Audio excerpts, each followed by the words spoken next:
On September 12, 2024 and September 27, 2024, I was invited to serve as a resource speaker during the recent legislative inquiry conducted by the Joint Committee on Dangerous Drug Public Order and Safety, Human Rights and Public Accounts of the Honorable House of Representatives regarding the investigation into the war on drugs of the previous administration. During these hearings, I was asked several questions concerning my knowledge or involvement in the deaths of 3 Chinese inmates of the Davao Penal Colony and the death of General Wesley Barayuga, all focusing on the alleged extrajudicial killings of the aforementioned individuals. I was also questioned about my relationship with the former president, as well as my career as a police officer and my tenure as the general manager of the Philippine Charity Sweepstakes Office. Throughout the hearings, I answered questions from the committee based on my personal knowledge. However, I did so with great apprehension as I recognized that my statements on national television could significantly endanger my life, the safety of my family, and others very close to me. After considerable reflection, I am now executing this affidavit to provide a comprehensive information to the Quadcom regarding everything I personally know about the war on drugs during the former administration. On May 2026, I received a call from the President, Rodrigo Roa Duterte, at approximately 5 a.m., instructing me to meet him at his residence in Doña Luisa, Davao City. I was already acquainted with the mayor, having served as the station commander in one of the police stations in Davao City during his tenure. During our meeting, he requested that I will locate a PNP officer or operative who is a member of the Iglesia ni Cristo, indicating that he needed someone capable of implementing the war on drugs on a national level, replicating the Davao model.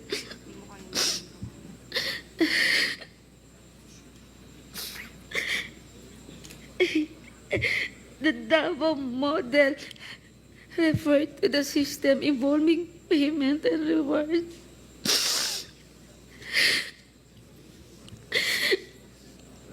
The Davao model involves 3 levels of payment of rewards.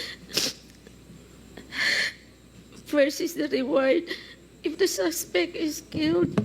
Second, if is the funding of planned operations. And the third is the refund of operational expenses. Colonel Garma, can you speak louder? I'm sorry, speak closer to the microphone.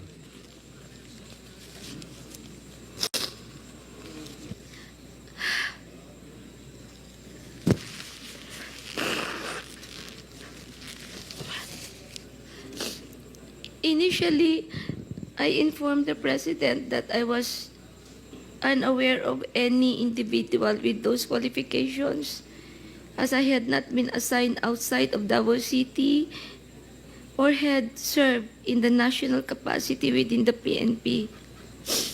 However, I recalled my upperclassman Edilberto Leonardo, who was heading the Criminal Investigation Detection Group and was also a member of the Iglesia ni Cristo.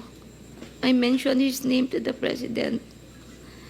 On the same day, a certain individual named Muking contacted me to request for the phone number of Leonardo's contact details, which I promptly provided. A week later, I learned from Arthur Narsolis via phone call that Sir Leonardo had been summoned and was instructed to proceed to the Royal Mandaya Hotel in Davao for a meeting.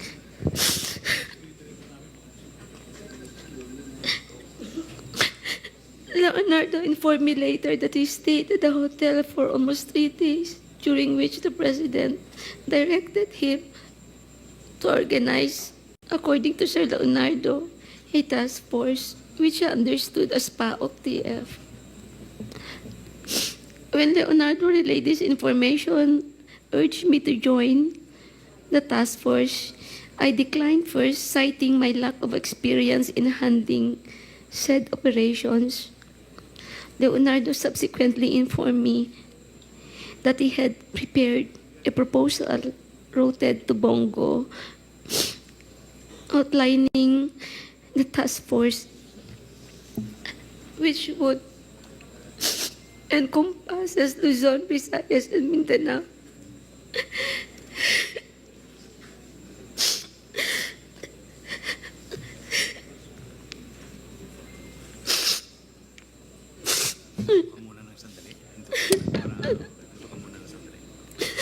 I am afraid of my life, Mr. Chair, and the life of my relatives and my friends and classmates.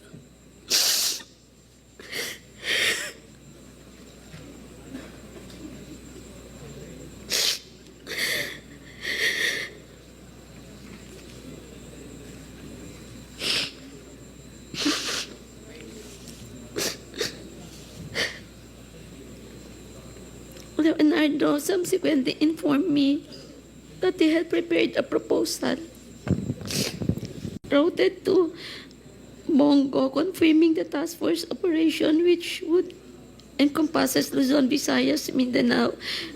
He also inquired if he and his classmates could have a courtesy call with the President through Bongo for a photo opportunity. Considering this, I thought it prudent to invite also my classmates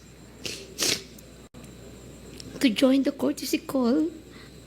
So in the presence of Colonel Bacay, Vilela, Grijaldo, Tuzon, and Dueñas, the member of class 97 and 96 were accommodated in separate rooms at the DPWH office in Panacan, Davao City. The President did not enter our room, and I was unaware if he visited the room of class 96. After the courtesy call, Leonardo informed me that the structure of the mentioned task force would undergo changes. In June of 2016, Leonardo has transferred from Manila to assume the position of the Chief of the CIDG Region 11. During the initial 3 months of the assignment, I facilitated all meetings between Leonardo and Bongo at Leonardo's request. Subsequently, they established direct communication.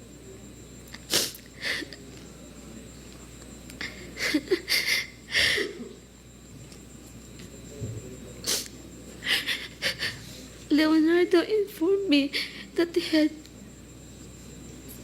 recalled several trusted personnel, namely Lester, Romel Bactat, Rodel Serbo, Palma, Peter Parungo to serve as operative for the task force. Notably, Bactat, Serbo, and Palma were, for now, discharged from the police service.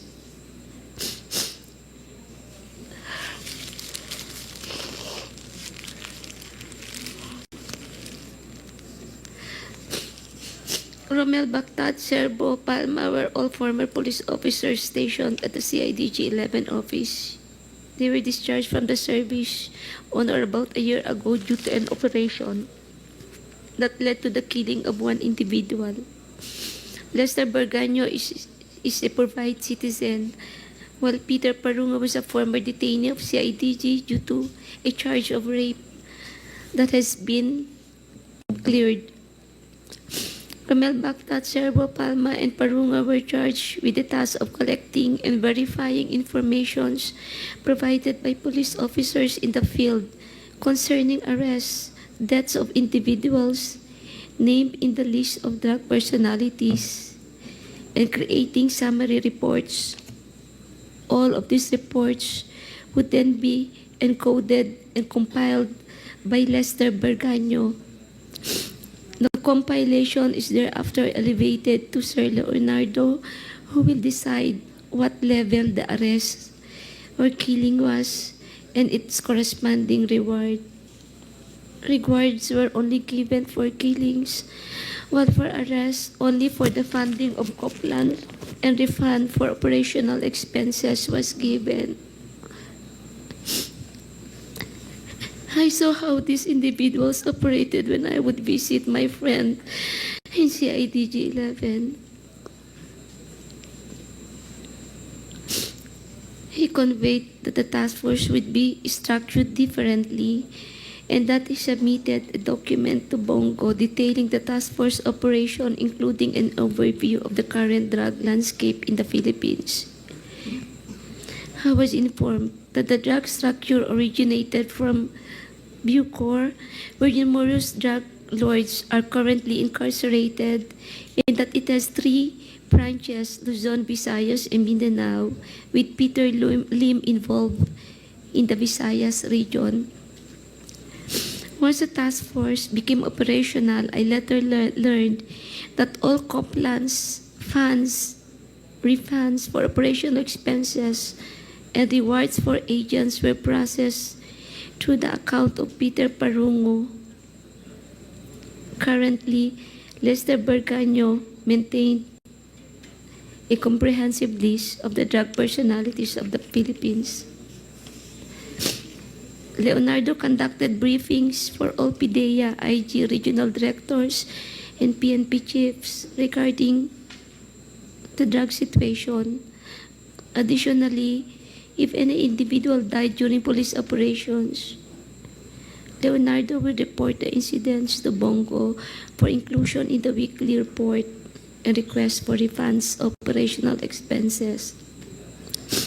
Leonardo had final authority to determine who would be included in the list of drug personalities and to classify their threat level, as well as the discretion to remove individuals from the list. Furthermore, in 2016, while I was at the CIDG office following up the appointments of my personnel, I overheard Padilla discussing drug activities at the Davao Penal Colony with Leonardo.